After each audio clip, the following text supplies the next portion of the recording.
about the timing. Just for everybody's information. Okay, for everybody's information, we are going to work on basically 50 minutes for the talk, and I will give David a warning at 40 minutes and 45, and that allows 10 minutes for discussion at the end. Great. All right, thanks, David. Okay, thank you. Okay, well, thanks to the organizers for inviting me. I'm going to try to set the stage for discussions about agricultural impacts and how we could look at detection attribution there. Ben showed that slide at the end with sort of the timeline, and I think you could sort of reverse all the way back to the beginning of that timeline. That's sort of where we are in terms of thinking about agricultural detection attribution. Partly, I think, because people in agriculture aren't that interested in explaining the past. They, don't have a big, I would say, skeptical contingent to answer to in terms of whether climate change is happening, etc. We are, though, very interested in the near-term future, and obviously understanding what's driving trends up till now is critical for going forward. Anyhow, we can talk more about that later. What I'm going to try to do today, since I'm assuming that there's basically no background in agriculture here, is try to be as specific as I can in terms of giving lots of examples, giving very specific ideas I've had over the last few months working on IPCC about how we might advance the area of detection attribution in agriculture, and then leave plenty of time for questions. You can feel free to jump in if things are not clear. So I'll do basically three things. I'll talk just in general about, I think these are generic to lots of impacts, but in particular with agriculture, what are some of the general issues in terms of trying to do detection attribution? It's a very different animal than trying to do it on climate itself, obviously.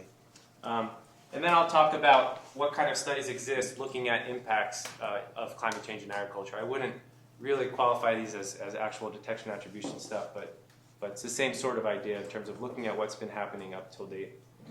And then I'll give 4 specific examples, sort of options I see for moving forward. Like I said, this is kind of a wide open field, and it's really, I think, open question about which direction we should go, if any. And obviously, these are not meant to be an exhaustive list. This was just sort of my summary of what I've been thinking about. So, starting off with just the basic elements of detection attribution and why it doesn't necessarily transition that easily into agriculture. So if we think of detection, Paul put up a definition before. Here's one from Hegrel et al., which is the process of demonstrating that a system affected by climate has changed in some defined statistical test. So the key here is having some sort of clear baseline or counterfactual. I think Paul said, what would otherwise be happening when you're thinking about impacts. In climate, we have a control simulation, which is our way of getting some sort of counterfactual or baseline. If we didn't have greenhouse gas emissions or any other forcings, what would things look like? What's the null distribution, basically? Now, when you think about agriculture, just to give you a sense, here's a typical plot of agricultural change over time for 3 different countries, the maize production from the FAO databases. So these are all maize production in China, United States, and Italy.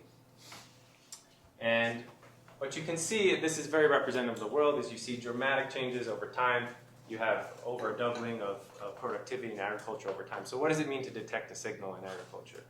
Well, if your baseline is no change, then detection is everywhere, and it's trivial.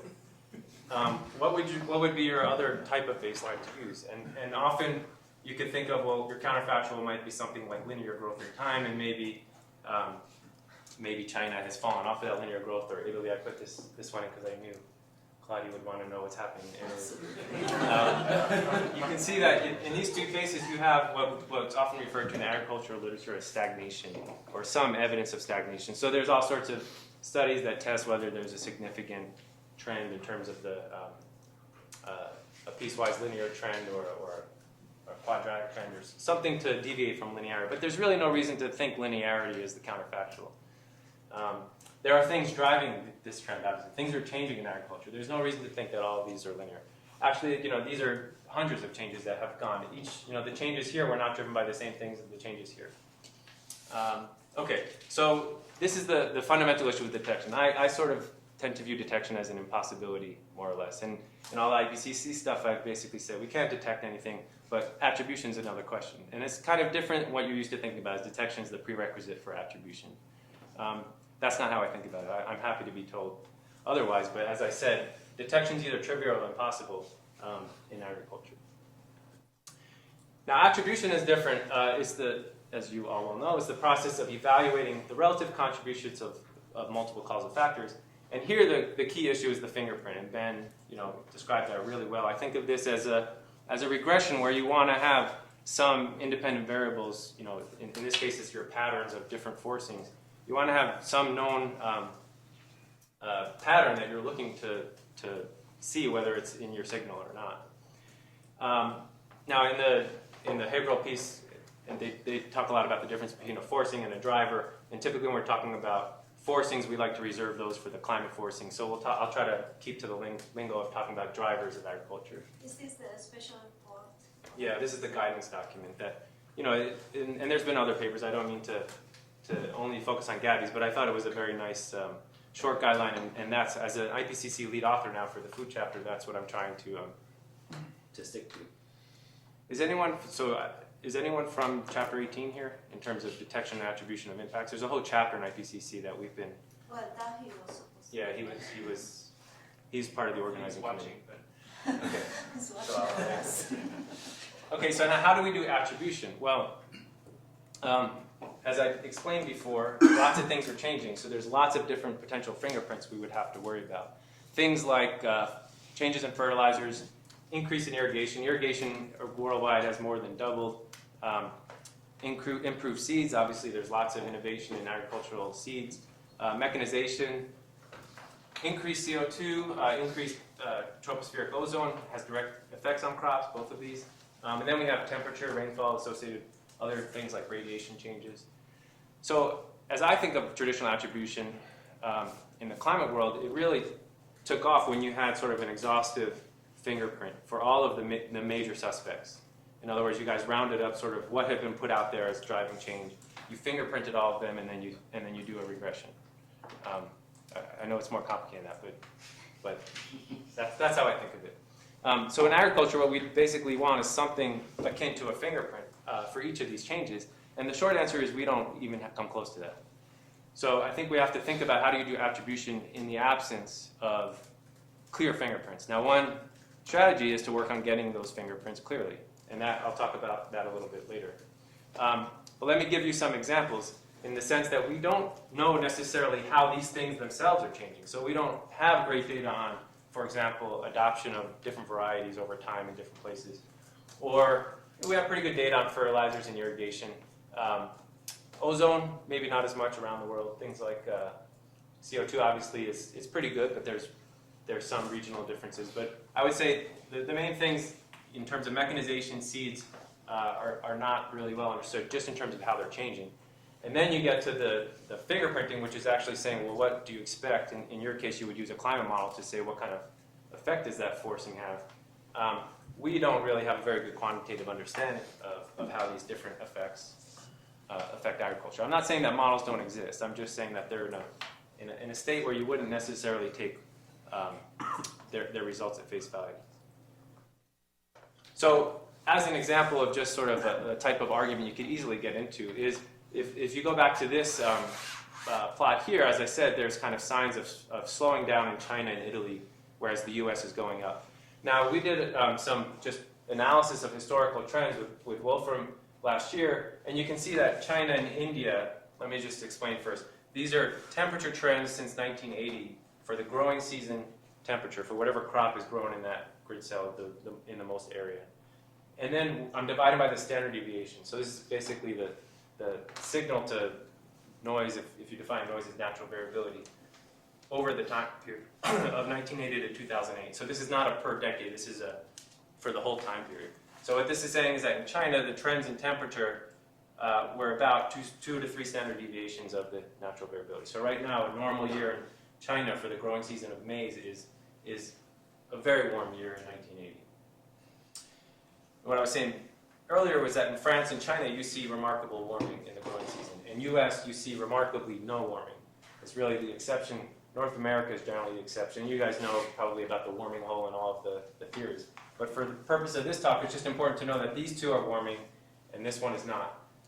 Coincidentally, these two are stagnating and this one is not. So you could, and we didn't actually make this argument at all. We didn't try to get into explaining relative sources of stagnation. But you could make some sort of argument that the U.S. is benefiting from a lack of climate warming, and therefore they're able to sustain their growth. But again, this is an example, but you could equally make an argument, and probably a more convincing argument, is that those Europeans have just not allowed themselves to benefit from new technologies because they're very stuck in their ways, or however Americans would characterize them. Or maybe they're very wise and they don't want to adopt these risky technologies. And on the other hand, the Chinese, maybe they just don't have the private sector innovation like the US has.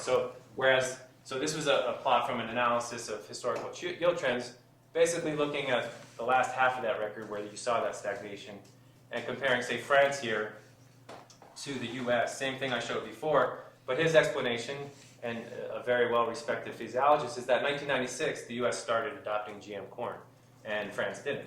And so the US maintained. Now, why would GM corn help yields? Because it's helping reduce losses from all sorts of pests, basically. So the point here is that there's alternative explanations. What is GM? Genetically modified. Europeans Europeans don't even, they don't even let you, they teach that in school in Europe. There are reasons to be skeptical, right? Yes. The point here is only that there are equally plausible explanations that neither have a very good finger, especially this one doesn't have a great fingerprint. If you want to get somebody to really say, okay, what's the effect of GM corn on US yields? Very little evidence.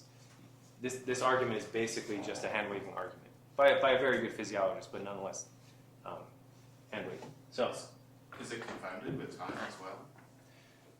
Well, so time, we typically use time as sort of a catch-all for any sort of technology growth. But when you try to get down to what particular, it's confounded with all sorts of other changes over time. Yes, so you typically don't just rely on trends, yeah? If there's an effect due specifically to the introduction of genetically modified strands, then that should be detectable by some kind of an intervention analysis. I mean, there's a whole time series literature on techniques like that.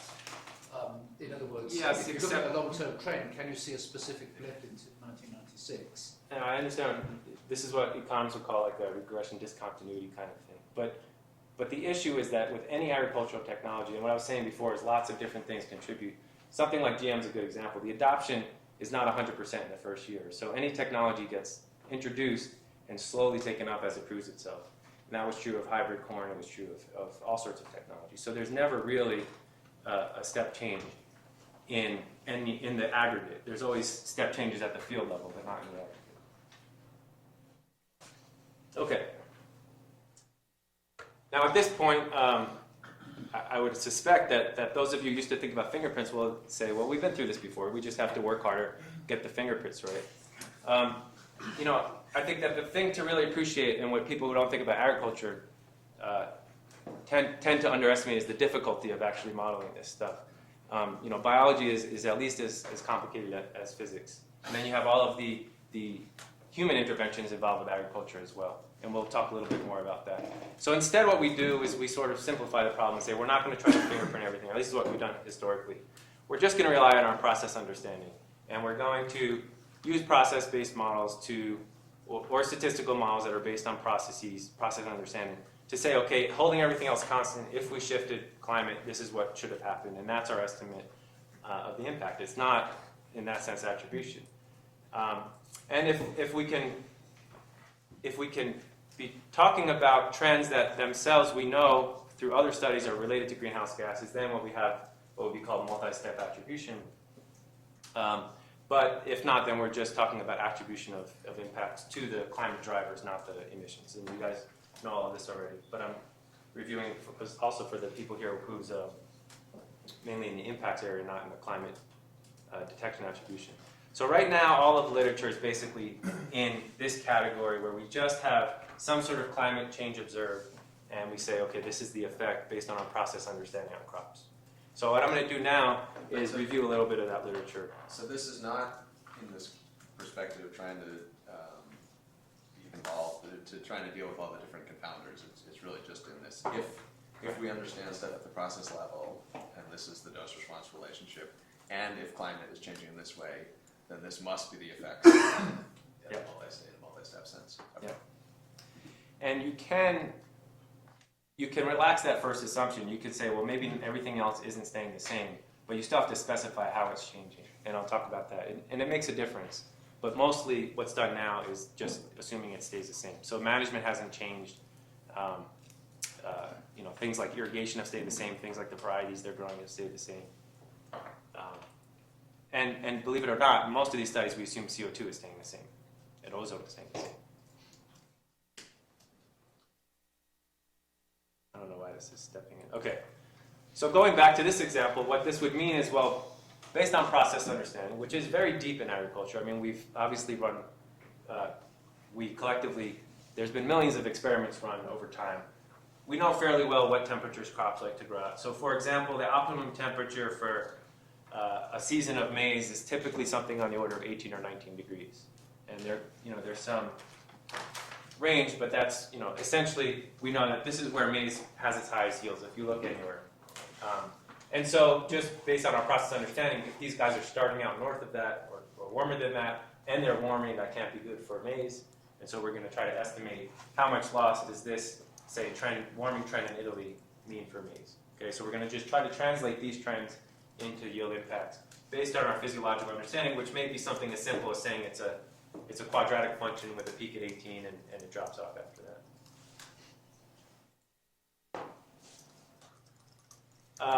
Sorry, a little bit more text here.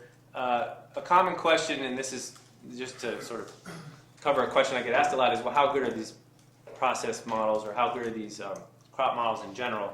And I would say that the real issue that I think hasn't been addressed enough, I mean it has over the last decade a little bit, is that most of our process understanding of agriculture is at a very fine scale. I mean, it's at the scale we can manipulate, and this is not unique to agriculture. There's a lot of fields. And the challenge over the last decade has been trying to translate which of those things translate to larger scales and which of them get sort of washed out because they're very heterogeneous, for example. And I'd say this is where empirical approaches, the kinds of things that Wolfram and Michael are here have really pushed, is that they're able to take that process understanding, but then parameterize these models at aggregate levels where we're sort of able to make that jump in scale that process models just aren't very good at making. When I say process models, it's also kind of a short way of saying these site-level, field-calibrated models. And just to give you an idea of where this area is heading, because it's not a static field, especially with all the interest in climate change recently, the data sets for empirical studies are rapidly improving. Mike may be able to talk a little bit more about that, or we can talk more in discussion. There's now less of a dichotomy between strictly empirical statistical approaches and process-based approaches. And then there's more and more a push towards multimodal comparisons. And here's where climate is more than 20 years ahead of the curve in terms of bringing together different models, running very carefully, or at least clearly defined experiments that everybody's running the same experiment, and you're looking at the output.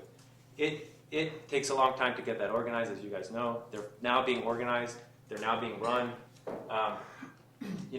Interestingly, there's still a huge, as probably won't surprise you. For example, in this community, there's a huge resistance to this notion that a multi-model average might do better than the best model. And I've had long conversations with them explaining why that could be, that your model might not be better than the aggregate of different models. And it's a hard sell. And I think as this community works with multiple models, they'll start to realize the benefits of these experiments are not just in quantifying some range of uncertainty, but in actually understanding why the models differ, pointing towards model improvement. And then I think very, very likely that these model averages, these model aggregates, will do better than any of the individual ones themselves. Okay, that was a side note. So I'm going to talk about studies. For the AR5, I've basically tried to find in the literature all the studies that have looked at trends up until now. And I found about 30 studies that do this sort of thing. Only about 17 actually provide enough data to pull some aggregate statistics out. So I'm trying to look at what is the simulated percent yield per decade effect of the weather trends. most of these studies are at the traditional agronomic scale of an individual field, or they'll do a few fields in a country. Increasingly, they're getting larger, and I'll talk about that a little bit later, but by and large, they're for individual sites. So not the scales that we would expect to have multi-step attribution, because we can't get attribution for the climate trends at those scales anyway, but that's changing. Before I summarize the results, let me give a few examples. So here's an example. I think it's a very good example of a study that's done well, has its limits inherent to the study design. Basically, they're using a dynamic crop model, which this just sort of gives you a diagram of how these types of models work. So each day, they're going through a series of calculations, looking at how is the crop developing, how is it growing, is it senescing, is it ready to be harvested. Doing this day by day with the weather inputs and the management inputs. So on certain days, there'll be prescribed management, fertilize this day, irrigate this day. And what this group is doing here is running this model for different sites in the North China Plain, which is one of the main growing areas of China. This is in particular for maize and wheat, the two of the main crops there. So they take weather observations from a station for 43 years, and they just run it through the crop model. And actually, believe it or not, the way this is typically done is each year you start anew. You don't do a continuous model, because then all of the slight biases in your model become apparent as you start to drift off to a really dry soil or something. So what's typically done, and maybe they don't always do this, but what's typically done is each year you sort of reinitialize the model, you run the year, you run the next year, etc. So 43 years of simulations. And then you get something that looks like this. This is showing you simulated yields for each year. The dark symbols are wheat, the light symbols are maize. These are 4 different sites, top to bottom, and this is for irrigated, and this is for rain-fed. Okay, so you have 4 sites times 2 types of management and 2 crops on each plot. You get yearly values, and you can fit trends to them. Okay, this is not rocket science, but you can see that in general, for example, in China, you see negative trends in a lot of these cases. Especially near Beijing, where not only is temperature going up, but radiation tends to be going down over time. These models don't have the effects of ozone in them, although we know in China ozone is quite a severe constraint on crop growth, like in India. They don't have CO2 changing, which we expect to benefit. They don't have varieties changing, which other studies have done and shown that it can modify these results. Nothing's changing except for weather. Okay? And so you estimate the trend lines, and you can get a sense for how important climate is. Well, it's not a trivial effect. It's on the order of, say, 10% over this time period. Another study. Sorry, David. Yeah, Paul.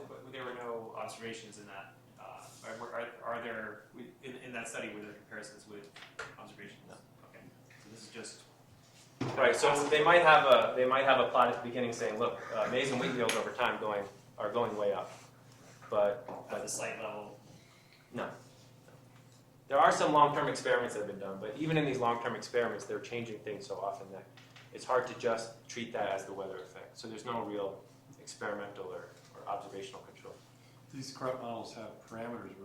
Was this data used to tune those parameters, or was it trained on? Yeah, so typically there is a section of these papers that either say this model's been tested before in this region, or they calibrate the parameters of, like, for example, the length to flowering for the variety in that region, to say, okay, on average we're getting the flowering date compared to the observations correct, and on average we get the time to maturity correct. So there is calibration done to these base parameters to get the varieties right, because there's no sort of first principles way of parameterizing these other than and calibrating to observations. Okay, a second example. Here's a study that tries to go up in scale now. So they're running these models, same types of models, daily time scale, but they're running them on basically a gridded basis throughout all of Europe. And this is an example, a different crop model, but as I said, the same idea for, 30-year time period. And this is a summary. They ran 8 different crops, so each map here is a different crop. And for some reason, blue is showing where yields go down, and red is showing where yields go up.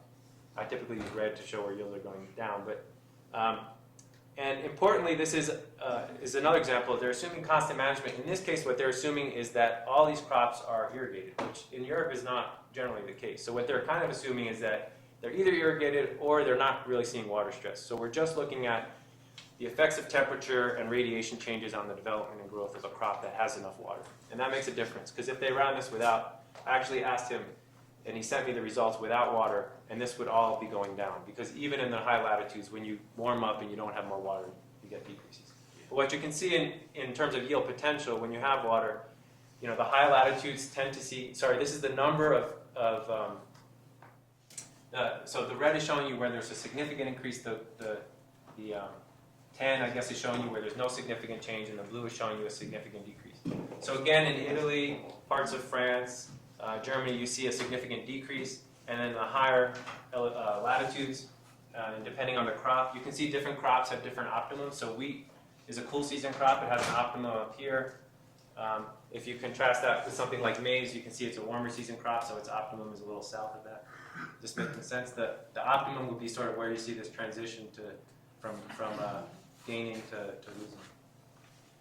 Okay, so this is a type of analysis that you could use, again, to look at impacts of observed climate trends. And you can see that in general, even when you're not looking at water stresses, you see a reduction in yields in Europe from climate trends. Part of this is radiation, but most of this is driven by temperature. And you guys are, I'm sure you guys are familiar with radiation changes, but those are Maybe you could typically- just clarify that, which radiation changes you're referring to. So the solar radiation is an input into all these crop models. And if you're using observed solar radiation, there's typically a decline over time, you know, the solar dimming issue throughout much of this period, not all the way to the end of it, but enough to give it a slight downward trend over the study period. So when you say that this is radiation temperature, on what basis are you making that? Because those are the only two things that have changed in the model that have any effect. But you're implicitly saying that I've looked at what temperature is doing over time, and I've looked at what radiation is doing over time, and I in my head know how those relate to crop yields, and therefore it seems like you're sort of doing a multi-step process just in your head. Oh, when I said it's mostly temperature and not. Yeah. So I can tell you for sure it's only those two things, because that's the only two things in the input that would affect yields in these models, because they're not water stress. So rainfall wouldn't be affected. Oh, okay. But in terms of the relative proportion of radiation and temperature, yes, I'm using my own sort of understanding of these models and just how important these two variables are, how much warming has occurred, etc. But oftentimes, in the previous example I showed and in this example, they don't really worry about partitioning out how much was temperature versus radiation, how much was daytime temperature versus nighttime temperature.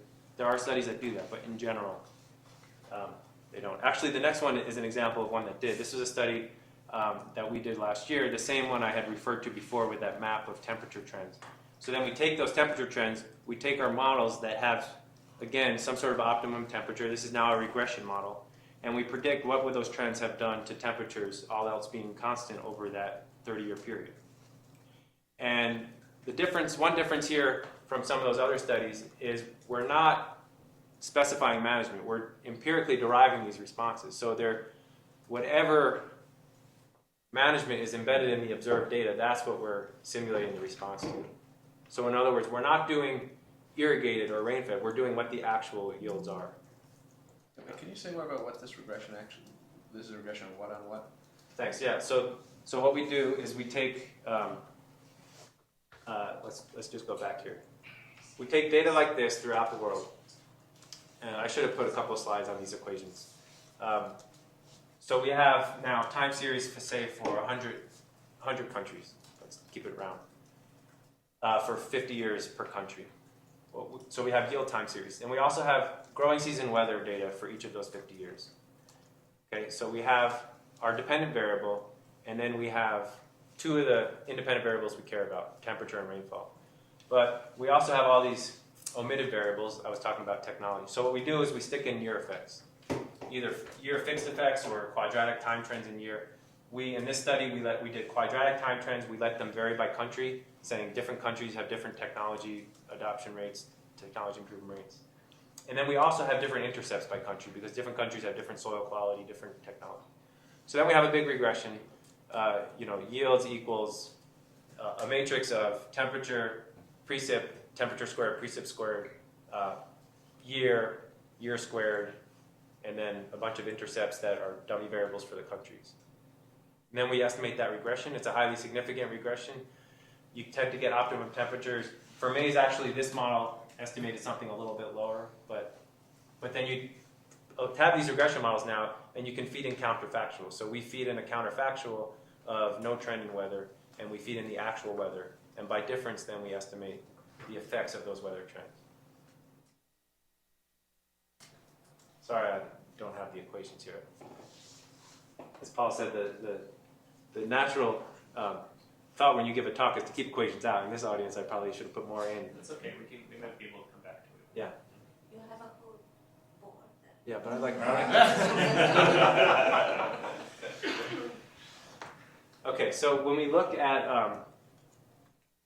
oh, sorry, I didn't really. I should say that what you just described is not that different from a lot of observational studies that are done that are trying to attribute temperature trends to changes in say, in the stratospheric literature. There's lots of multiple linear regressions on that include the effects of equivalent chlorine amounts and greenhouse gases. People do this. Yeah. It's we don't always use models.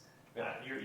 So I just say that you're describing something that's entirely observationally based, using the yields as kind of your observational time series. So that's there's room. Yeah, I should say that the statistical approach that we tend to use, for the reasons like I said, one is that it's good at scaling up information in the sense that it's built at the scale you're interested in. Two is it's much faster to run than trying to calibrate all these crop models for all these different crops, for all these different sites and aggregate up. I mean, that would be like a multi-year project, whereas this was, a more modest effort. You can do crops which good models don't exist. There's all sorts of, you could argue the pros and cons of these, but I should say that there is in the agronomic world kind of resistance to using regression models. And I think that stems partly from they see how poorly regressions do at field levels, and they're not thinking that, well, some of that skill or lack of skill gets washed away when you go to bigger scales, because we're not trying to, in this case, we're not trying to say what happens on every individual field. But I should point out that there are these two somewhat competing approaches, but they're complementary, I think. And these regressions are run individually? For each crop? Yeah. Yeah. Okay. Separate for crop. What we actually do is we also, for each crop, split it out by yield level. So we do the high-yielding countries separate from the low-yielding country, because we do expect that management could interact with temperature. We could also explicitly interact them, but that we just didn't do it for this study. Okay, so similar to what we saw before, let's just look at maize here. So for China, we see a decrease overall at the country level. For US, we don't see any decrease because, again, there was no trend. For France, we see a decrease.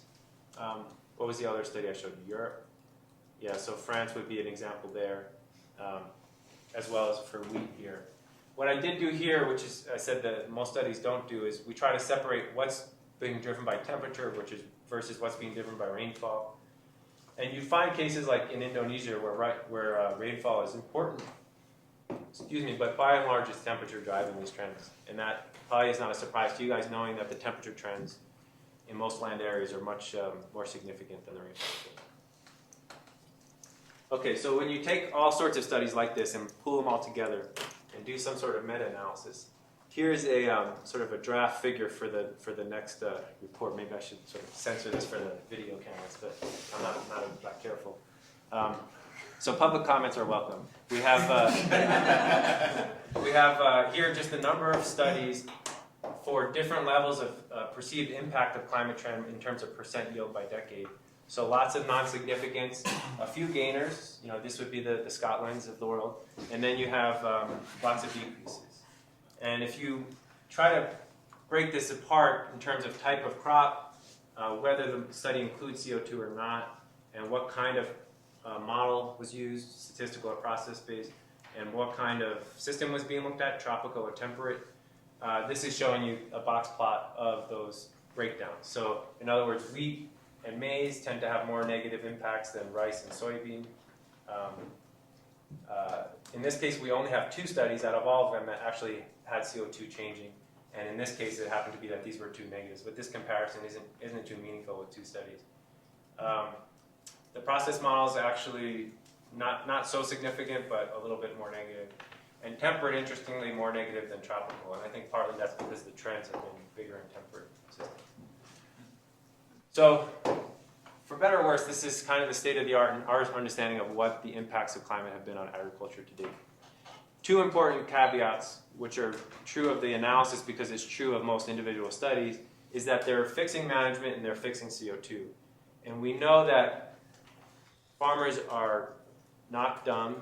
There's questions about how difficult it really is to change your management in tune with climate.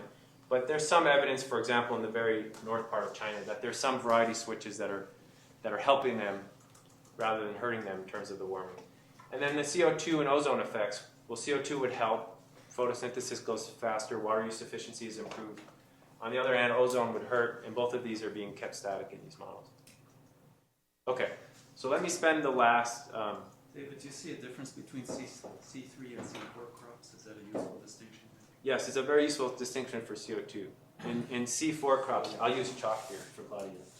So, I like chalk too. okay, you have CO2, and let's say yield. You get kind of two curves. One, this is C4 crops, and this is C3 crops. Maybe I should actually, now I even need an eraser. It took me 3 seconds to make a mistake.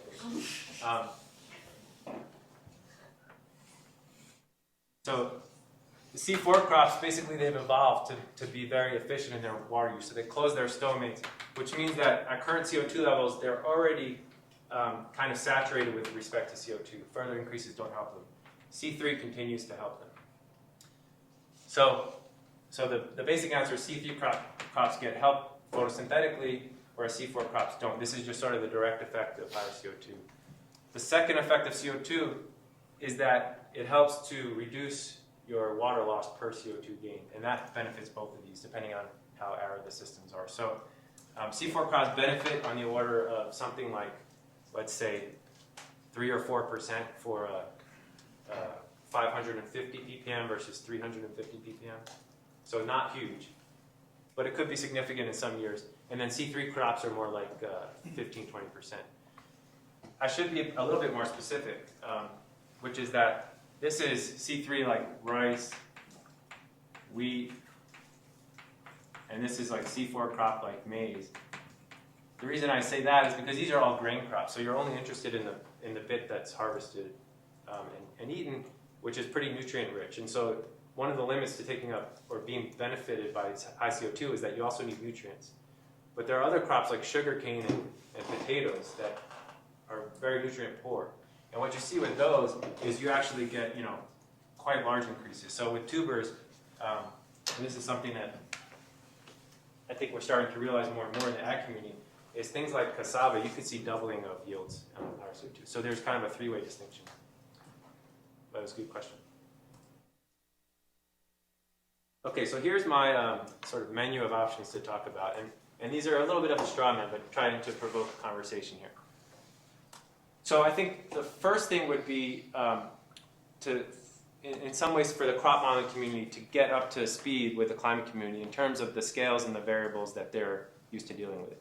Okay, so as I said, in the agricultural world, we tend to be interested in local changes, very carefully calibrated models. And I think that's changing, especially with empirical techniques taking hold. And so I think crop models are sort of aiming toward the spatial scales that most detection and attribution have been focused on. At the same time, as Ben talked about, detection and attribution is getting better at getting down to regional or country level scales. Similarly with the different types of variables, so detection and attribution in the climate world is getting towards a broader suite of variables which have more of a clear overlap with agriculture than something like mean temperature for the year. But at the same time, the crop models, even though we understand certain variables are important for agriculture, the crop models don't necessarily capture those impacts.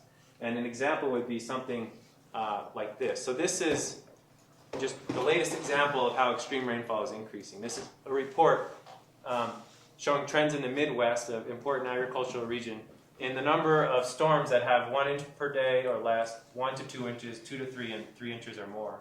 And this is by decade. So these are just showing you decadal averages.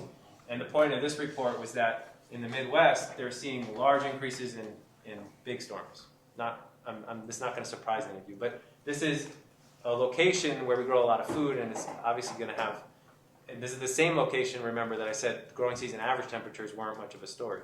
So we totally missed this in the analyses I showed you before, because we're looking at average season rainfall, and crop models are really not very good at picking up things like the damage from a 3-inch storm. And it's complicated. I mean, one of the damages from 3 inches is that you can't get your machines into the field for a long time after because the soils are so wet. And so it delays planting and it pushes you into the part of the year where the yields are lower. So I think it's kind of a race. I mean, both the communities are not there yet in terms of the climate detection attribution of these scales, but also the crop modeling community. And I have, for example, a PhD student who's working on trying to empirically look at the effects of events like this, but it's that's one sort of wide open area, I would say. The second option, I would say, is in a little bit the reverse. Maybe not quite the reverse, but it's for us as the agriculture community to tell you guys what you should be looking at. Good. And examples of this would be, for example, instead of looking at average summer temperatures, focus on degree days above 30 degrees. Because we've known from Wolfram and Mike's work and from other work in different areas that if you do these, let me just describe here in words, basically a big regression of county level data in the US where they looked at, you could do all sorts of ways. They looked at spline functions or dummy variables, but you look at the unique contributions of spending time at different temperature intervals. And what they find is that it helps a little bit to warm as you get up to 29, 30 degrees. But you kind of fall off a cliff after that. And any time spent above 30 degrees is particularly harmful. And we're beginning to understand, I think, why exactly that is. So if the climate community did detection and attribution on this kind of variable, like degree days above 30, that would be more relevant to impacts in agriculture than something like average season temperature.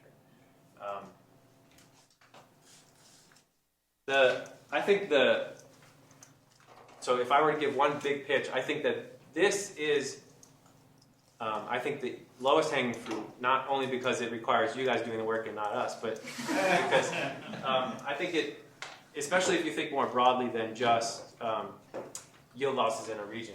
And I think in particular what we have to think about is the global food system as a whole. So don't just think about what yields are sensitive to in a particular region, which is what the agronomic community is focused on, but think more like a trade economist or somebody modeling global food prices like Mike, who will talk about this hopefully on tomorrow, Wednesday. And in particular, what's going to be important there is not the chances of the U.S. having a really bad year, but it's the chances of the global food system overall having a bad year, which means that the U.S. has a bad year and Brazil has a bad year, or maybe Europe and Australia have a bad year. And I think that, from my perspective, this is kind of synonymous with looking at bigger scales as opposed to smaller scales, and that plays to the strength of detection attribution in terms of seeing trends out of from noise. And this, as far as I can tell, is kind of a wide open area.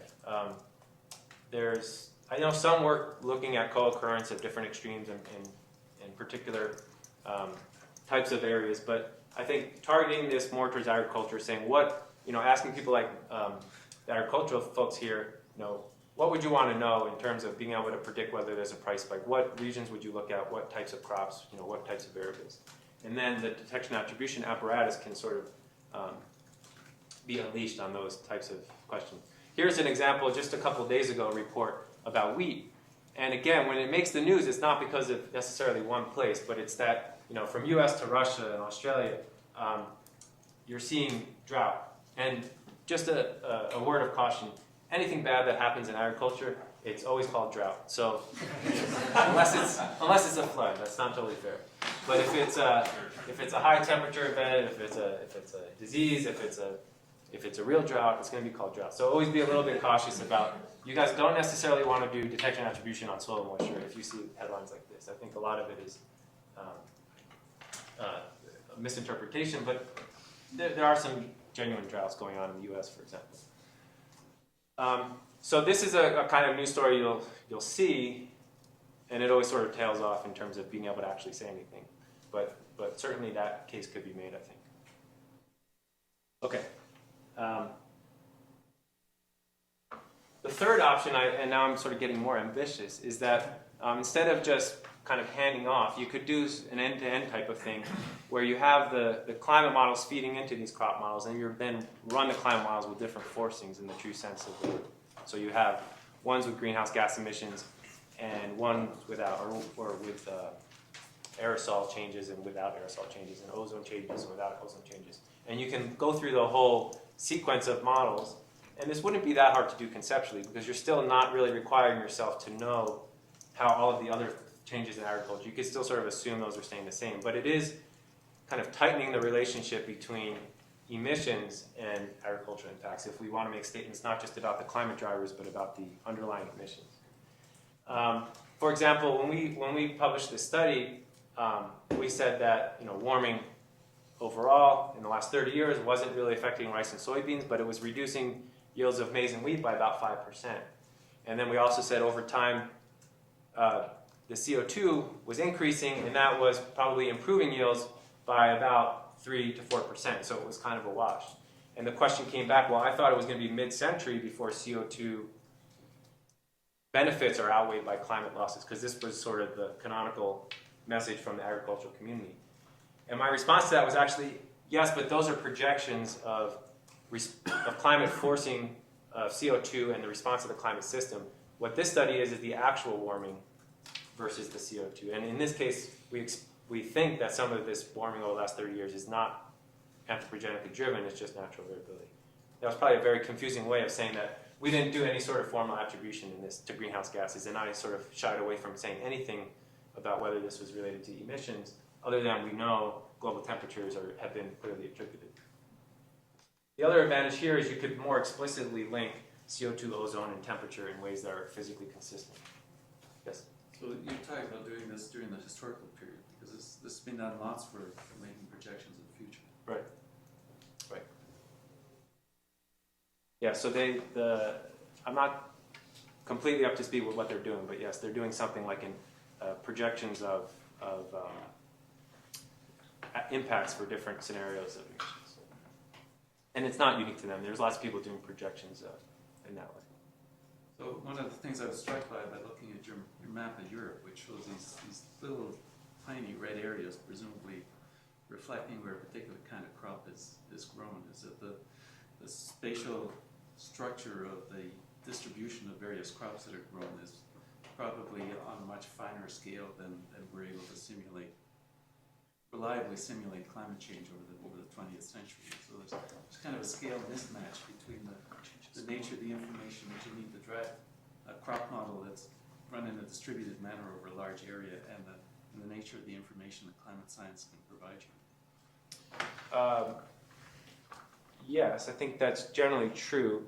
And one thing that's done is fuel all this interest in downscaling climate projections, which I tend to think is, let's say, not misguided, but a tough one to justify in terms of getting you anything that's more believable than the core stuff that went in. I think the better solution is to just focus on the aggregate scales. And so from a crop community, what that means is either aggregating up these fine scale estimates and seeing how robust they are to different realizations of the climate models, or just modeling explicitly those broader scales you're interested in, which are what some of the more empirical approaches do. I think that making any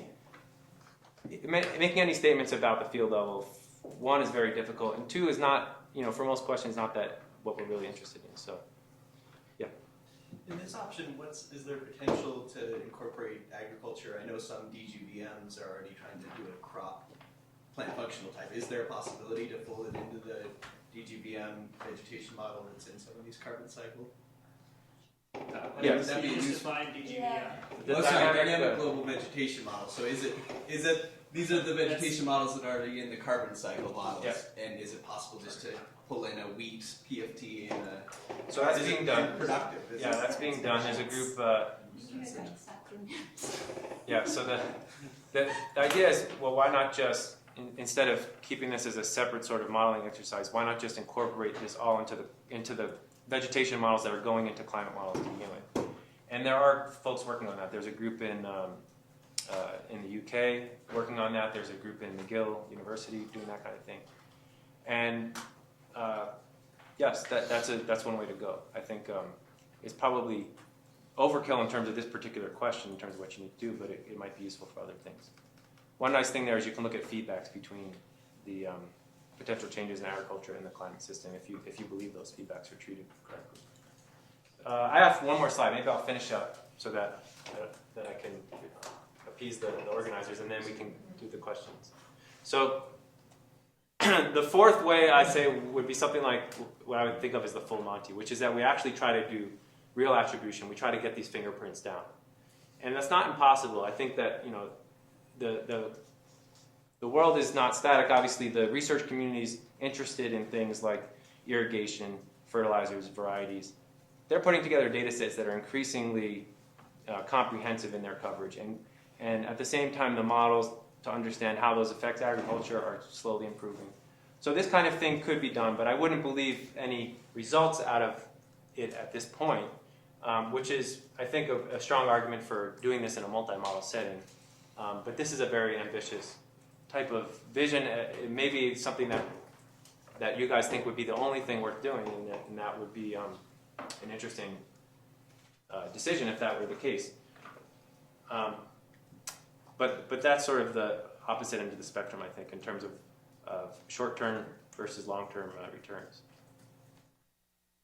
So I summarized that here. This is my last slide. In terms of the four things, this is partly influenced by watching the playoffs on putting the top quite a bit. You can see that, as I said, I think this, if I had to sort of focus my attention, it would be having the climate community focus on variables that not just the agronomic community, but sort of the food price community thinks of as important. Because I think that, one, I think just my intuition is that will be where the trends are very clear, and two is we just don't have any even first estimates of that kind of thing yet. But that's not to bias you too much. It may be that some of these other options are totally other ones would be better. But that hopefully gives you a sense of where we are in the world of agriculture. I'm not a good salesman. I should have told you at the beginning. So, I think that there's been great progress in crop modeling, and the 30 studies I mentioned are definitely a sign of progress. But we have a long way to go, because as I said, agriculture is very complex, and if you assume things are constant except for weather, that's a pretty big assumption, and whether we can draw big conclusions making that assumption is still a subject of debate. Okay, that's it.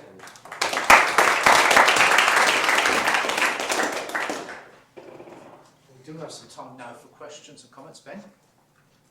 David, could you tell us a little bit more about Aggregate and what that is, and are there now standard benchmark experiments for some of the empirical, statistical, and process-oriented models that you described? Okay, so the question is about Aggregate, which stands for the Agricultural Model Intercomparison Project. And this is something that Cynthia Rosenzweig at Columbia, Jim Jones at Florida, and a few other folks have helped to organize. It's a big community of people now with, seems like monthly or semi-monthly meetings about how to design these experiments. They're right now in the phase of executing the first round of experiments. I have not made it to any of the meetings. I'm not sort of a formal participant. I've been invited. So I couldn't really speak to where they are exactly. I know that they're right now basically in the phase of submitting their first manuscripts related to it. I was at a meeting with a lot of ag folks where we had this discussion about multimodal averaging, for example. So this is one crop or multiple? No, sorry. The crops that they've chosen to focus on to begin with are a subset, and they include maize and wheat. I know those are the two that are sort of furthest along. They're on the order of 15 to 20 models participating for wheat, and I think for maize as well.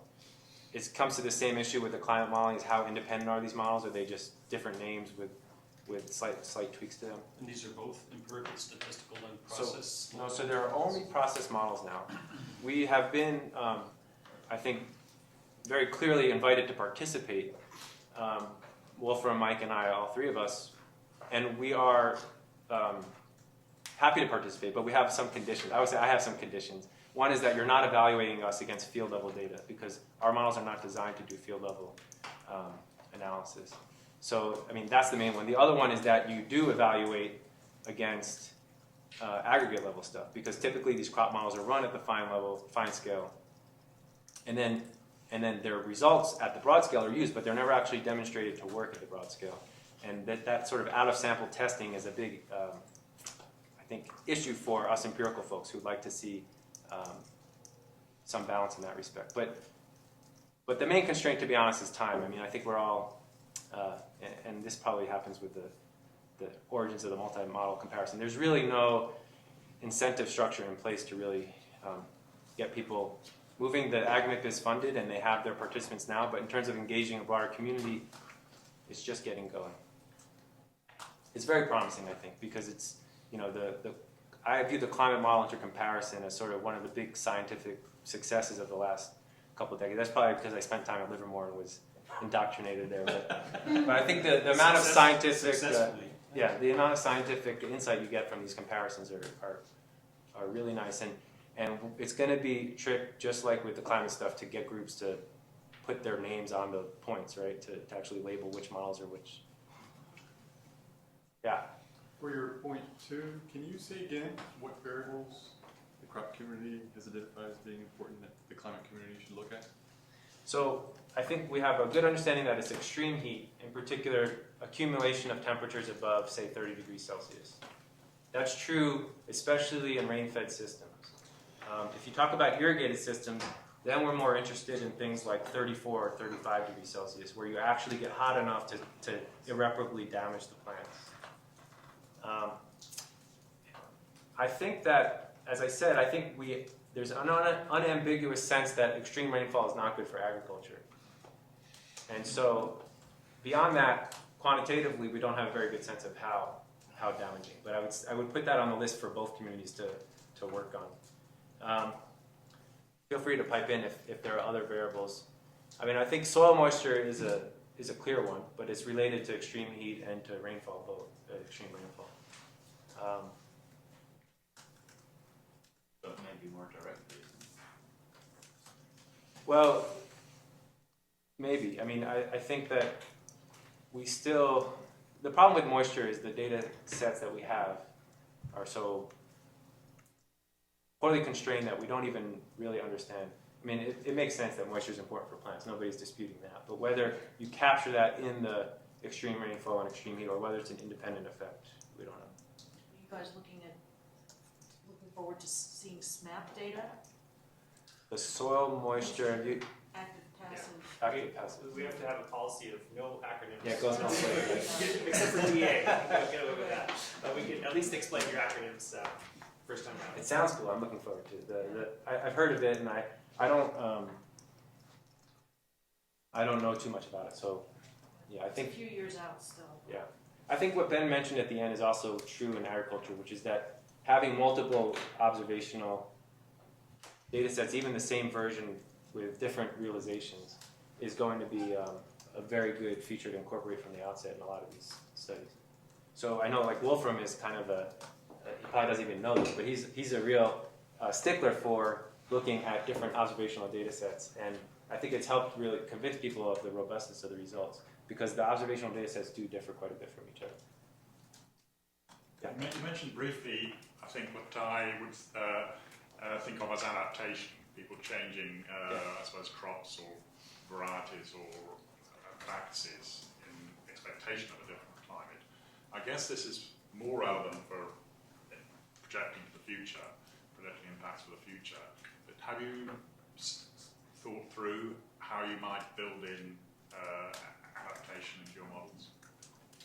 Yes. There's a couple of options. The most straightforward is to run these crop models, which, as I mentioned, have issues related to calibration and scaling. But they're nice in the fact that you can explicitly say what management is. And if you have so what they've done in China, for example, is China keeps very good records on what varieties farmers grow each year. And so in particular, whether they're growing longer and longer varieties. Let me just explain. In agriculture, you sort of choose your variety to match your growing season, and in particular in cold areas, you choose a variety that'll start growing pretty much after the last frost and grow all the way up until just before the first frost. So you try to choose a variety. Now what happens is, as you get warmer year, all plant development is sort of tied to temperatures. You get a warmer year, you get a shorter season. If you don't know it's going to be a warmer year, you know, you get a shorter season and there's not much you can do.